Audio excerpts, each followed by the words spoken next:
doing 50 shows a year. We've got another stage upstairs. We have 100 shows a year there. We do all kinds of different live music. You're going to see some live music today. We also do theater on this stage. I bet some of you have done some theater on this stage. A few things that I'll say is if you guys are looking for something to do this summer, there are opportunities to perform on this stage. We're also doing a filmmaking summer camp as well. So if your parents say you can't play Fortnite all summer long and you have to do something, you guys are in for a real treat today. I have brought a band all the way from Boston to perform for you. It is a band that has been on the Today Show. It is a band that has been on the show America's Got Talent. And today they are going to perform for you. So I hope that you are kind to them. Before I bring them out, I want to thank the Talbot County Arts Council. I want to thank all your teachers and administrators. Yeah, give them a hand.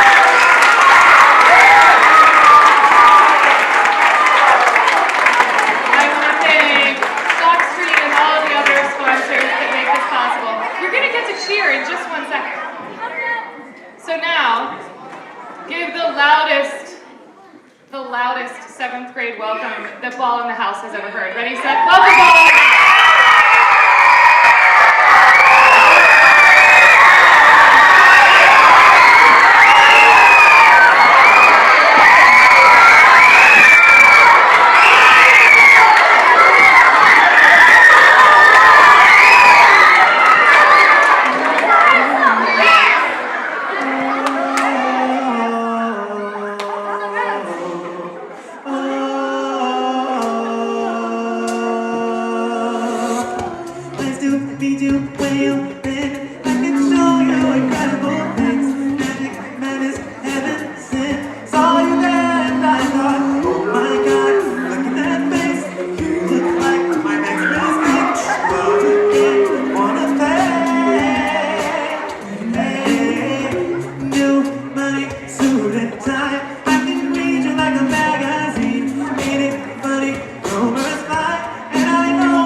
So we're Ball in the House. We're an a cappella group based out of Boston, Massachusetts. We do this full time. We have the best job in the world. We get to tour all over the country and go to other countries doing shows, from playing in schools to colleges to big performing arts centers and big theaters. We do about 250 shows a year, so we're very, very busy, and we wouldn't have it any other way. You know, we consider ourselves very, very lucky guys. And the reason why I say that is because, you know, we all started singing or performing at a very young age. Some of us as young as like first and second grade, so we got involved in plays, and when it was time to join band, we did that. We did some acting, we joined chorus, we sang in church, we still do today. And so now to be able to do what you love and do what you're passionate about, it's a really awesome thing. You know, some of us even went to college for music, and now here we are, being able to do what we love. With the people we love. You know, we're 5 brothers up here on stage, and the reason why I say 5 is because the 5th guy, Monty, who is from the DC area, he's actually in the hospital up in Boston. He was ill a couple weeks ago, and he's still there, and so please send positive vibes his way. He's on stage with us in spirit, you know, because we're a family up here. We spend a lot of time with each other, and so we miss him very much. But anyways, so we're an a cappella group. And a cappella is music without any instruments, so everything is 100% live and 100% vocal, so there's no backing tracks, there's no drum loop. It's just, you know, the 4 of us up here making music together. One common bond that we have in our lives up here is harmony. Now, one note can be expressive, can be really great and exciting just by itself, but when you add another note, you have more than one note singing, to see how much richer that can be. Now this is harmony, when you have more than one note being played or sung at the same time to create chords. The thing about harmony though, right, is that it's not just up here on stage, it's also out there when we're living our lives too. Like when we're showing each other respect, when we're cooperating. Thing is, if we don't have harmony out there, then we can't have harmony out here either.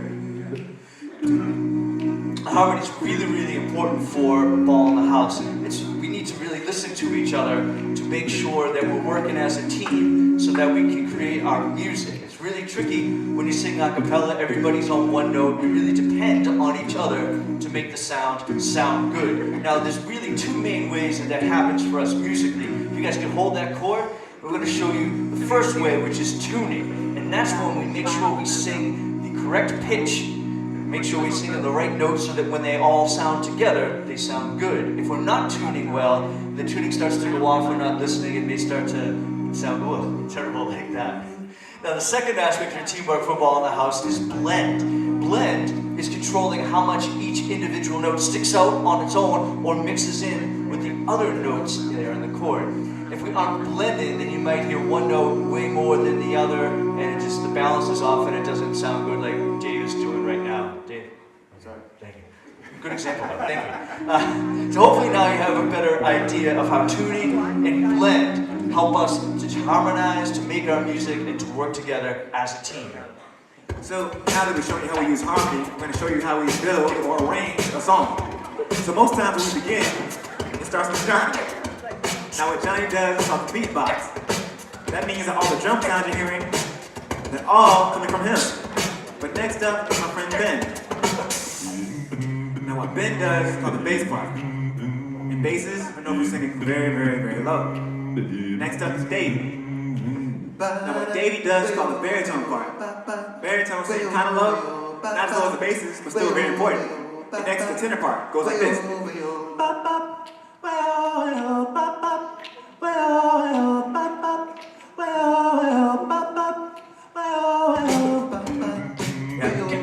So we put them together so we can take them back apart. This time we're in voice sections. The first section is the rhythm section. That's the bass and the drums. They set that groove and that feel, right? So we gotta clap and snap and move to a song. It's also the back harmony, it's like this.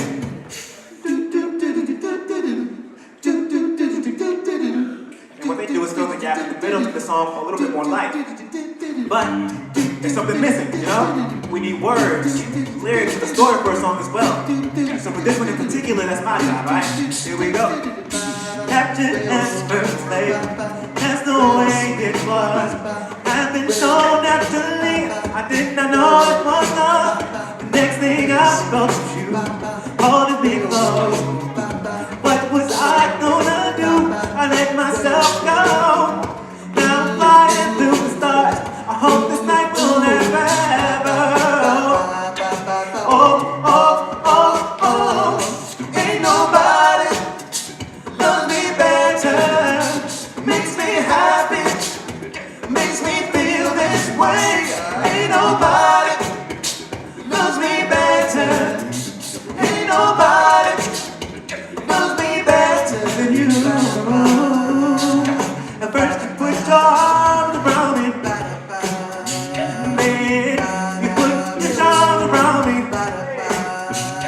I can't resist this sweet surrender. Oh, my nights are more than tender. We stare into each other's eyes, and what we see is no surprise, oh no. Oh, I've got a feeling most sweet treasure, and a love so deep we cannot say. Ain't nobody loves me better, makes me happy, makes me feel this way. Ain't nobody loves me better, ain't nobody makes me feel this way.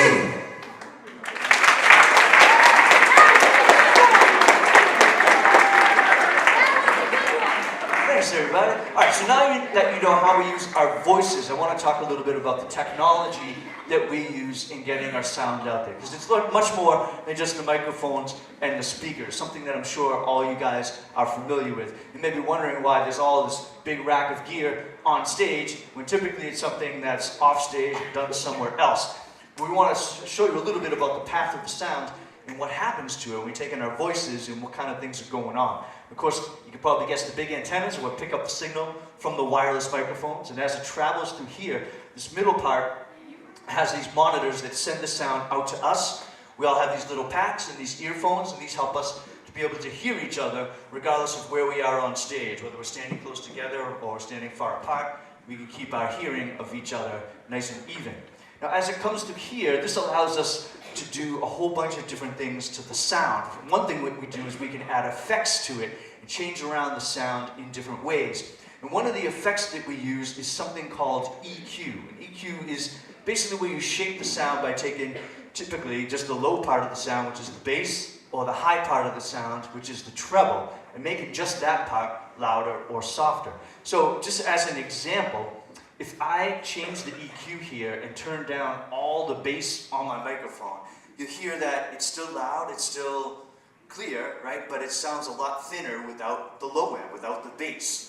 Now I'm going to change it again, but do the exact opposite. Turn the bass back up, but take the treble part of the EQ, the high part, and turn that all the way down. So now you only hear the low part of my voice coming through the speakers there. Probably can hear my regular voice more so than that low part there. But just those extremes can kind of show how big an effect EQ can have on getting the sound. If you've ever heard a school announcement, it kind of sounds like this, and you can't really tell what they're saying. That depends on a lot of different things. The microphones, the speakers, but EQ has a big part into that as well. So that's one thing that we do on all the microphones to make sure that they sound as good as possible and that our voices are clear and you know what we're saying. Now, there's another effect that we use that's only on one guy. And to show you what it is, what it does, why we use it, Ben's going to tell you. That I will. So as the other guys mentioned, I have the bass and I talk and sing pretty low. But just for fun, we do have this little friend of mine that just came unplugged. The bass pedal. Now the bass pedal is just a standard octave pedal that you might find for an electric guitar, bass guitar, something like that. But it works perfectly well for a human voice. And we'll turn it on and off throughout the show. We'll have it on for faster songs, songs with more driving beats. But for slower songs or songs where I have more words, we usually turn it off. Because just like when Johnny cranks the bass up on his microphone, it made the sound a little bit weird.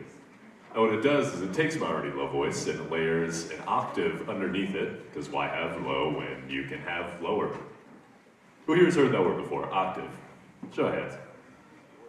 It should be at least half of you at this point. Yeah, there we go. Who here knows what it means? We have a brave hand in the back. Give it a whirl. Maybe not? All right. He said the pitch of the song. It's what? He said the pitch of the song. Yeah, so it has something to do with the pitch.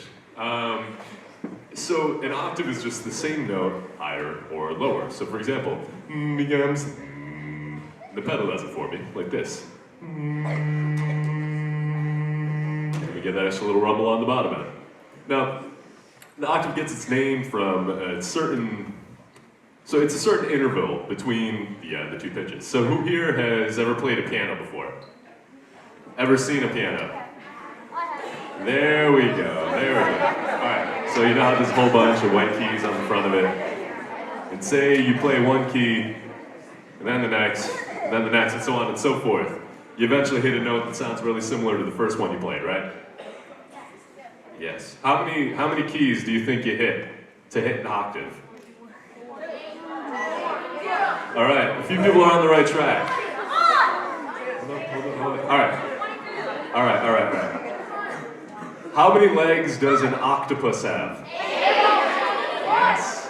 How many sides does an octagon have?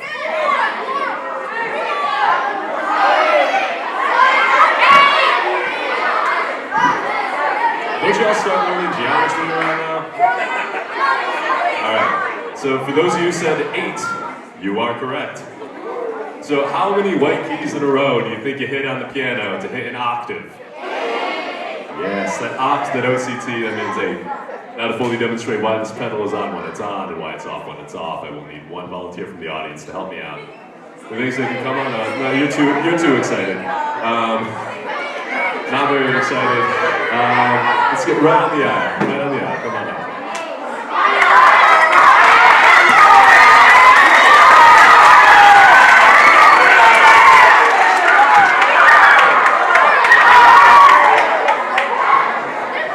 Skyler? Alright. Well, I'm going to do some singing. And when I point to you, I need you to step on this button right in the front.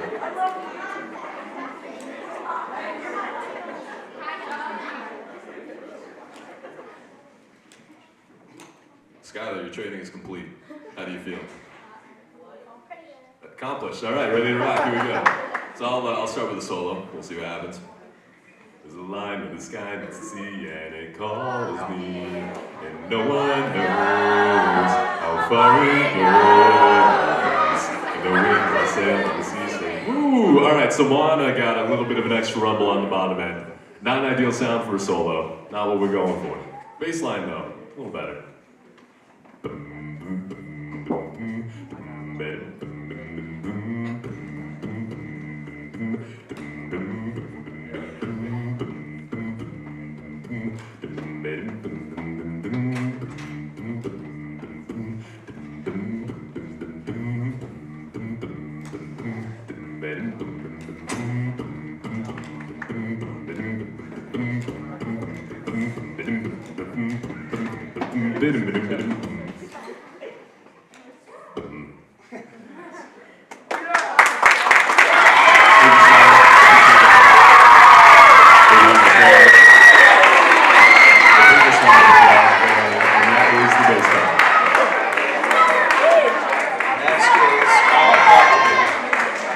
Fantastic. All right.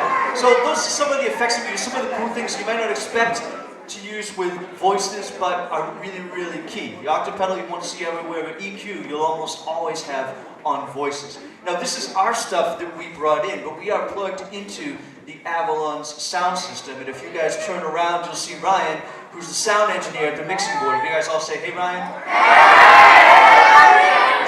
Sorry for you guys in the balcony. He's underneath you. Now Ryan's job as the sound engineer is to enhance all that stuff that I was talking about before. And there's really one really important thing, which is mixing the sound. Now we have a mixer here, but we're plugged into Ryan's thing so he can control that. And we're talking about getting a mix while we can control the overall volume. What's really important is controlling the individual volume of each microphone and making sure that you can hear all 4 of the parts. There's only 4 things happening, so we need to make sure that they can all be heard and that it all blends together really well. You can still hear the lead, but you can hear the background notes, the bass, the drums. And if it's not mixed well, then you're not going to be able to hear that, or one note's going to stick out so much and it's just not going to sound good. So getting a mix can be really key for having things sound good. When we're not using the microphones and we have to mix ourselves just with our own regular acoustic voices, it can be pretty tricky for us. And the reason is that Ben's singing super low, and Wallace is singing super high, and I'm trying to beatbox, and the louder I make it, the more air I have to do, which means I have to be much more careful about what I do. So we can do what we do without the microphones, but it's a lot different, and it doesn't quite give us the sound that we want. That balance of making the bass and drums, the rhythm section, a lot louder to compete with the upper voices. So do you guys want to hear what that would sound like without the microphones? Yeah! Alright, let's give you guys a little preview. And of course it's going to get a lot softer, but when we bring the microphones back in, you're going to get a sound that's not just louder, but that has the EQ. It's all mixed, and the sound should be the way that we really want you to hear it.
We've got a lot of cover songs in front of it. Cover songs, of course, a song originally written or performed by another artist that a band such as Ball in the House really likes and says, hey, we can do that too.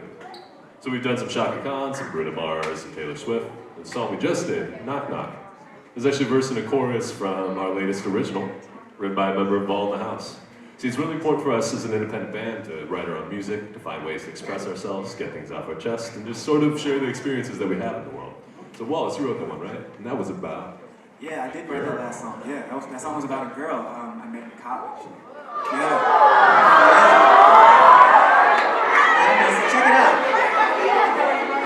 So check it out, y'all. So I remember seeing this girl, right? I think to myself, whoa, I'm really, really feeling her.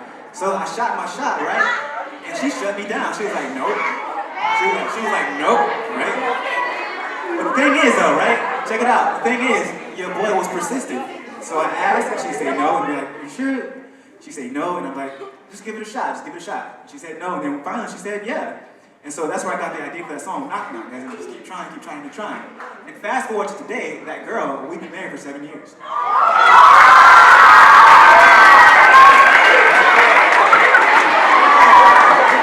Exactly, right? Yeah, but the point is, so now whenever I sing that song, it makes me think of my wife and how we started at this point and now we've come so far, and all I had to do was just be persistent and keep knocking, just keep knocking, keep knocking.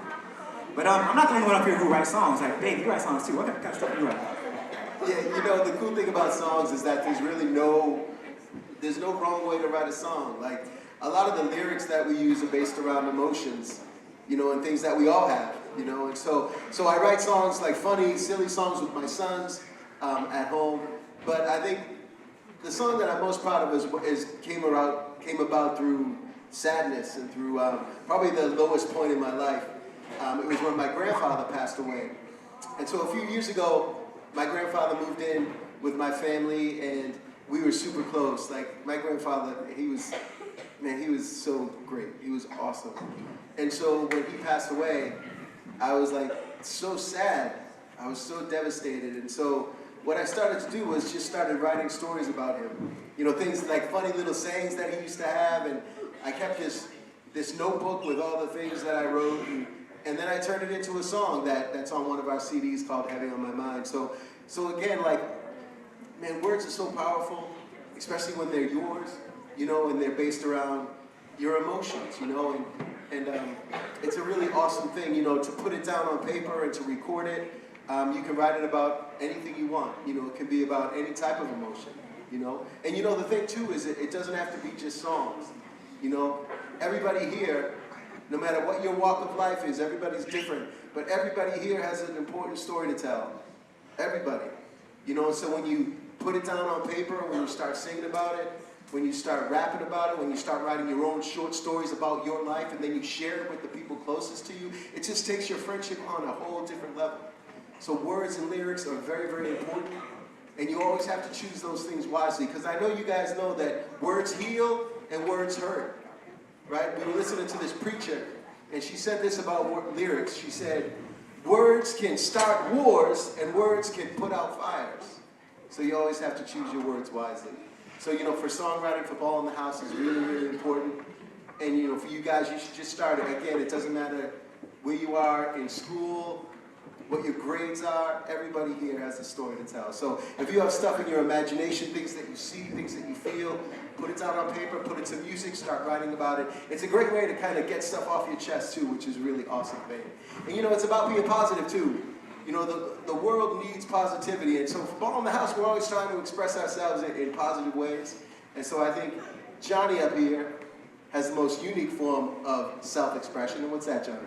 Making beats? Beatbox. Yeah. Yes. All right. Anybody out there beatbox? I tried One definitely, yes. All right. Well, let's talk about this for a second, because Davey's, when they're talking about songwriting, just another potential way that you can express yourself. I think everybody has a voice and can sing. Not everybody maybe will get the chance to play an instrument, but if you didn't want to perform, songwriting is a great way to be involved in the arts. There's so many different things you can do. Sound engineering, so cool, so much fun. But beatboxing is just another way that's not really playing an instrument, but it's not singing either. It's kind of using your voice and your mouth in a very different way, very unique way, as Dave said. Now, if you've never beatboxed before, it can be really, really easy. The sounds can be pretty basic. Like, for example, if to make the hi-hat symbol, just make a smile, and then through your teeth, you make the sound with the letter T. So you get a... Yes, add an S to the end of it, so you have... All right, cool. So these are the hi-hat cymbals, which are two cymbals together on a pole. They open and close to get those slightly different sounds that way. The kick drum, a big drum that sits on its side on the floor, you play it with a foot pedal. This one is just boom as low as you can make it. So let me hear it.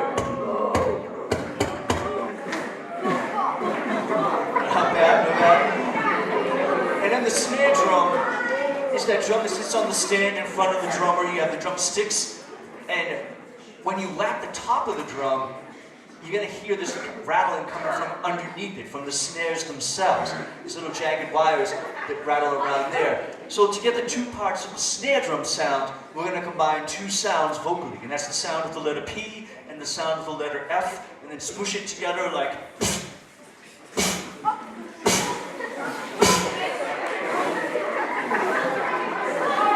That's good, that's good. Now there's tons of other sounds that we can do, but if you have a low sound for the kick drum, a high sound for the cymbals, and a kind of medium one there for the snare, you should be able to do almost any beat that you hear, that you want. So try.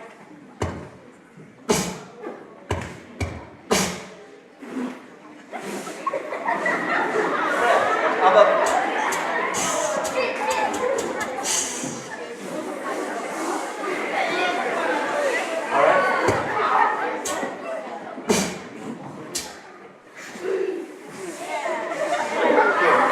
going.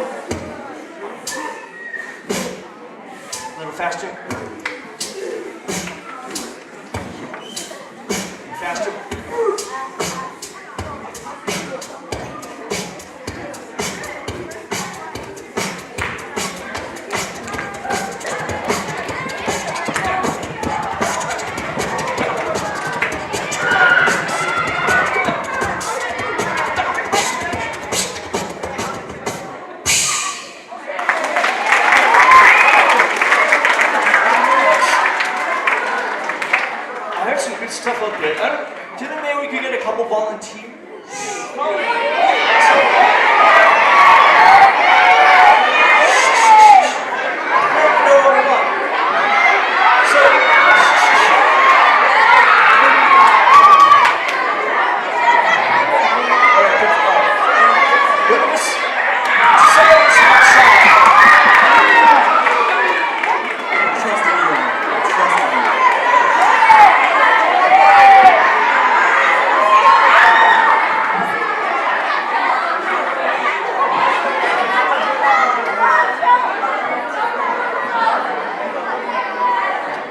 Alright, we got Chris and we got Bella up on stage with us. Alright, here's what I'm thinking, guys. We're gonna give each of you guys a chance to try making some sounds and some beats using the microphone. We'll see what it sounds like coming through the speakers and all that, all the stuff we talked about before. And then, based on what you guys do individually, we're gonna figure out a beat that all three of us can jam out to. The crowd's gonna go bananas, and we'll all be rock stars. Sound good? Chris, why don't you start us off? Pull it back and make sure that get nice and close to the microphone to get the best possible sound.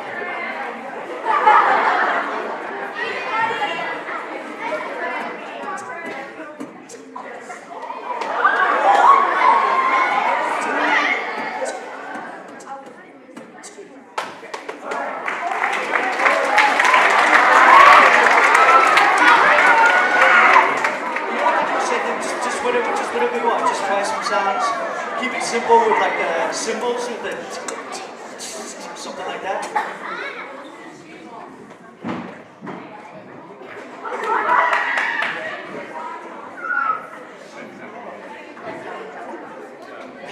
Okay, firstly you gotta get nice and close so it picks up the sound. All right.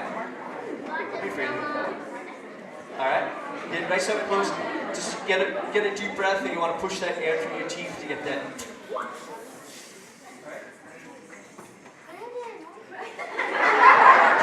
can. You're just laughing to us. No pressure in the spotlight, right? All right, go one more try.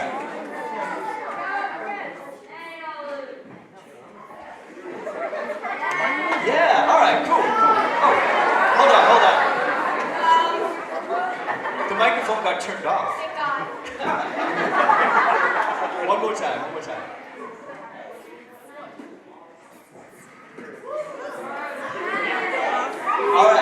All right. We ready to jam? All right.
Tell you all a little bit more about this thing we do called acapella. But first, there is something we gotta clear up. For some reason, most people think acapella is a genre of music, right? Like jazz or rock and roll or country. And nah, it's not a genre, it's just a different way to perform those genres. So as long as there are no instruments, 100% vocal, it's a cappella. So I guess the best place to start would be, how did a cappella become what it is today? Well, see, in many religions, instruments used to be forbidden. They didn't like you could use them. So if you wanted to make music in churches for your services, you had to make it yourself using only your voice.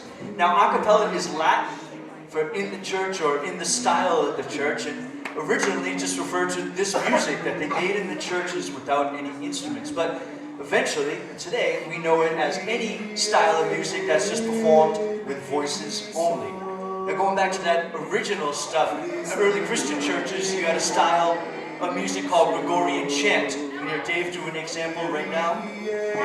Really, really different from what we've been doing so far. Just one voice, one note, no drums, nothing like that.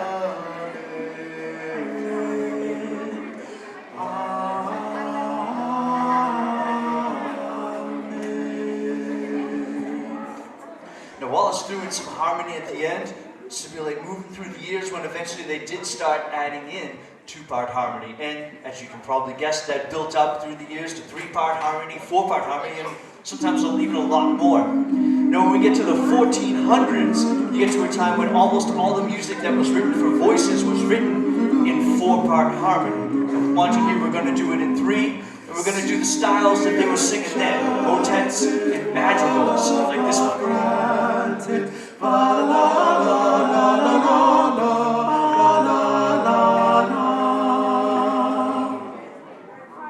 Yeah, man. Thank you. And from there, we got to speed up a little bit to the 16 and the 1700s, to the time when, unfortunately, the Africans, they were taken from their home as slaves to Europe and the early U.S. But what they took with them was their music and their religion. They combined it with the music and the religion of the people that took them. And we got spirituals like this one. Sweet chariot, coming for to carry me home. Swing low, sweet chariot, coming for to carry me home. So now in the late 1800s, thank you. Now in the late 1800s, right, spirituals transformed into two styles of music. The first one being the blues and the second one being gospel music. This little light of mine, I'm gonna let it shine. Oh, this little light of mine, I'm gonna let it shine.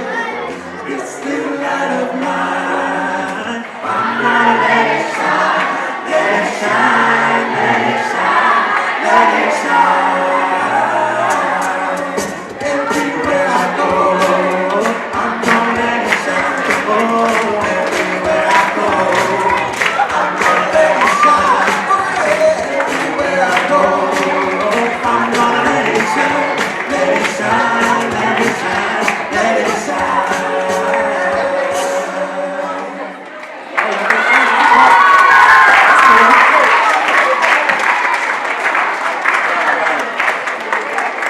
So from there, we got to speed up again. So the early 1900s. So at this time, there was like, the things we use today for music weren't around yet. All the people had were radios. Problem is, radios weren't playing music yet. So when the people wanted music, they had to make it themselves. And that's exactly what they would do. They'd gather together, right? And while they were gathered, they would talk about their lives, what was going on, current events. They would also sing. Which brings us to this next style of a cappella, which is known for its really tight harmonies. And all of the singing and talking about their lives happened in the same place where people got their hair cut, the barbershop.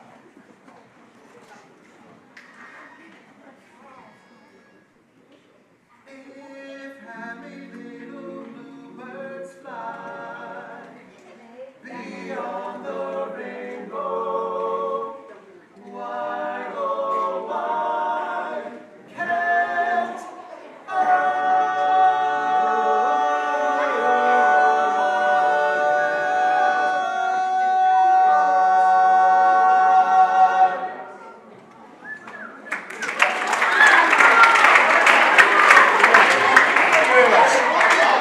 Now, when we get to the 1950s, when Well, now at this point, we finally have music not only on the radios, but now also on TV. And this new style of music you probably heard of called rock and roll became all the rage. Even friends hanging out on the street corners were singing all the songs that they were listening to on the radio a cappella. Especially in New York City and Philadelphia, you had kids who were imitating this sound and using these silly nonsense syllables to kind of imitate this sound a cappella, kind of like Ben's doing right now. Well, they might say ram-a-lam-a ding-dong, doo-wop-a-doo-doo, whatever, but those syllables were helped cause the name of this style of music, which was doo-wop.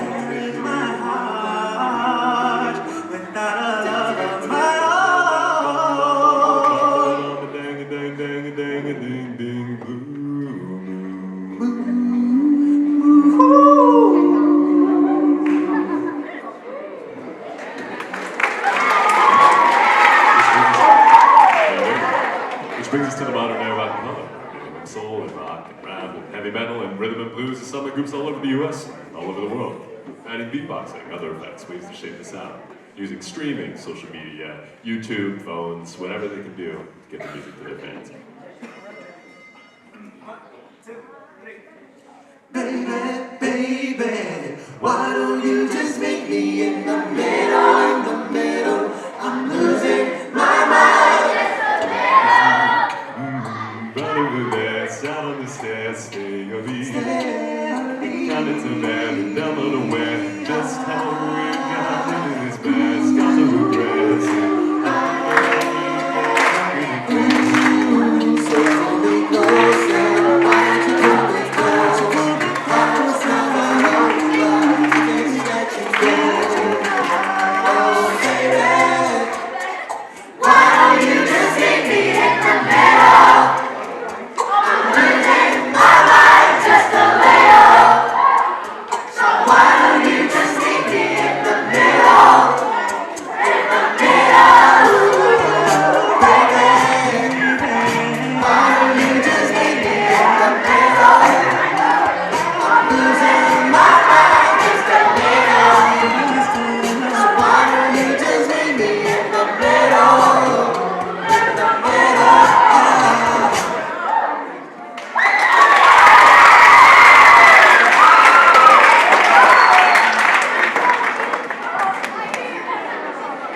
Thank you guys very much. So here's what we're gonna do. So we're gonna do one more song before you guys have to go, and then we have a bunch of. We're gonna go to a couple of schools in this area. But here's the thing, real quick. So what we're gonna do now is we're gonna take a couple of minutes to see if you guys have any questions for Ball in the House. Especially if there's any young musicians, we would love to hear some musical questions from you guys. So this is what I need. Let's see if this will work. So here's what I need, right? If you guys have a question for us, could you please raise your hand? And if we choose you, if you can do us a favor, please stand up. And in a really loud voice, ask your question. Loud enough so that everybody in the theater can hear you. Now the only way this is going to work, though, so we don't have to keep wasting time, is for those of you who don't have questions, if you could just keep it down. You know, that way you can hear, we can hear, we can get through, 4 or 5 questions and do another song and be on our way. So we'd appreciate that very much. So I'm going to start us off, guys. I'll go in the back. Go ahead. Is it easy to write songs? Is it easy to write songs? I think that's a great question. A lot of people think it's one of the most difficult things you can do, but it really is easy. If you think about your favorite song, like all the song is a musical story. So if you guys have to write book reports, or if you have to write stories or things like that for class, then you can totally write a song. It really is that easy, and it's personal. So everybody here, has something to say, so you can write a song. It's really that. I promise you, it's one of the easiest things you can do. Just start jotting down things in your imagination, things that you see, things that you hear, like that's going on in the news and how it makes you feel. Like, put that stuff down. Those things make great, great songs. So yeah, it's really easy to do. Thank you.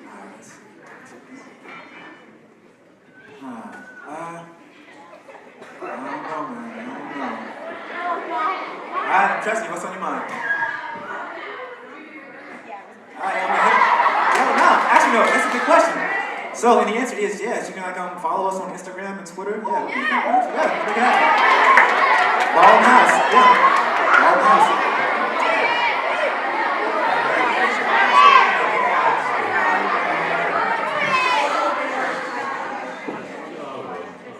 No, very bad. Can you follow me back? So real quick, I do follow back on most accounts. Most accounts. So, Wait. alright, so I'm going to take a hopefully not social media related question real quick. Let's go on. Sorry, basically, like, when you first started, did you ever get nervous or embarrassed? Like, oh gosh, it's gonna Yes, that still happens today. So the question was whether when we first got started, whether we got really embarrassed or nervous. And the answer is yeah, all the time. It can be really hard to stand up in front of a lot of people and do something that you care a lot about. And so even today, even though we've been doing it for years, sometimes you just get in front of a crowd and you don't know why, but you get antsy. And I think the most important thing is to remember that everyone gets nervous. But if you practice a lot, if you're really, really comfortable with whatever you're performing or saying or speaking or whatever it happens to be, that you're able to sort of fall back on that practice, and even though you're nervous, they'll be able to perform anyway. Great question. All right, let me go way in the back. Richard? Can you do this? Yeah. How did you meet? How'd you meet? How do we meet? Oh, that's a great question too. So, when we were a little bit younger than you guys, in 5th grade, I grew up in the same neighborhood as Dave, but didn't meet him until our parents sent us to this boys' choir school. So we had to wear the robes, and we had to sing in church, and we had these high soprano voices before our voices changed. But we did a lot of really, really cool things as middle school choir boys. They taught us a lot about music, how to play piano, how to sight read, how to do solfege, that do, re, mi, fa, sol, la, ti, do stuff. And we had some really cool experiences performing with symphony orchestras and singing all these really cool pieces. When we went off to high school and college, we started using those skills to do our own kind of music, to do the music that we were listening to on the radio and kind of apply that. But we were going to separate high schools, separate colleges, but both studied music. We ended up working at the same place, and I said, hey, I had done this a cappella thing in college, and I really liked it, and I want to try something now, and Dave was into it, and so we started a group, we got some friends, and we sang for a while. As we started becoming more professional and getting hired to do more things, traveling, going on the road, and getting busier, that wasn't quite the way that some of the people, wasn't their thing. They didn't want to do that.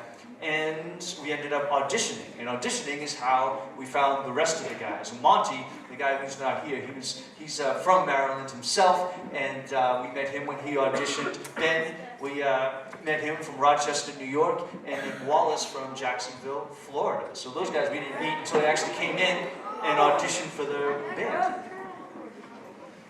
So let me ask a question in the back. How much time do we have? Maybe another 7 minutes. Okay, let's do another round of questions, and then we'll do another song. Okay, hold on, real quick. But it has to be like lightning. If you guys are saying right here, we're not going to call on you. We're going to keep it quiet, Go right? ahead, dude, right there. How did you guys get your name? How did we get our name Ball in the House? That's a great question. So before our first gig, we forgot that we didn't have a name for the band.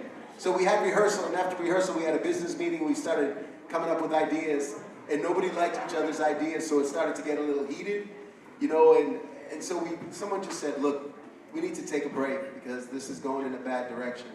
So we took a break, and all the while, muted on TV was this like rerun show of the Brady Bunch. And so during our break, we like unmuted the TV, and there was this episode of the Brady Bunch where Peter, the brother, was upstairs bouncing the ball, and it broke the vase. And throughout the whole episode, like, the sisters were saying, Mom always said, don't play ball in the house. Mom always said, don't play ball in the house. And then when we got back to the meeting, one of the guys just said, hey, how about ball in the house? And we were like, fine. Because we didn't want to talk about it anymore. That's how we came up with it. Up in the balcony, right there. Yeah, the black kid.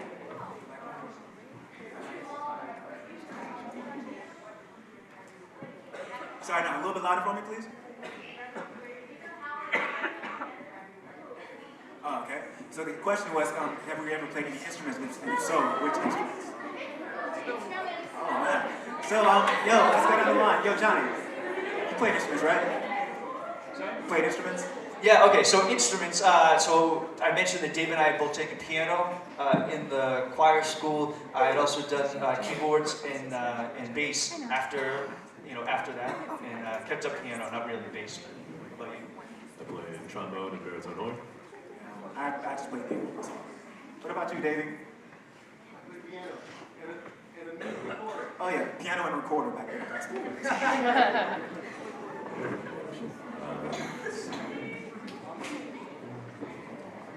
The aisle and the pink. Well, this is a weird question, but it wasn't my question, it was her question. She wants to know if you were the one that made the pacer test. What? I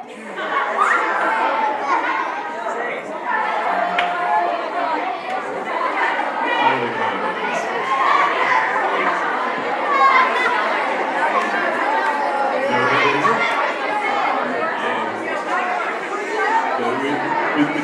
We don't know what that is, so probably not. Let's go.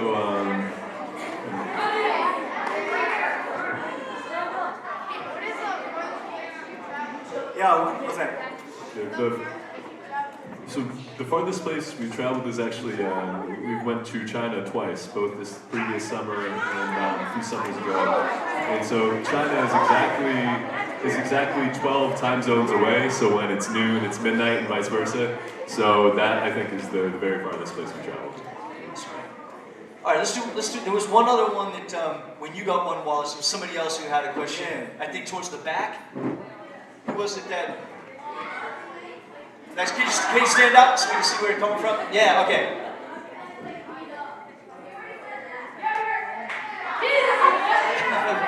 I know that happens. Sometimes you're like, I want my question, and it gets answered and you completely miss it. Let's go as far in the back as we can. I think you have like a yellowish sleeve, black vest.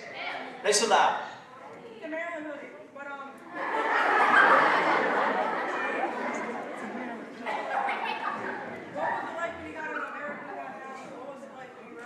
What was it like when we were on America's Got Talent? That's a great question. So, it's a lot of boring waiting around.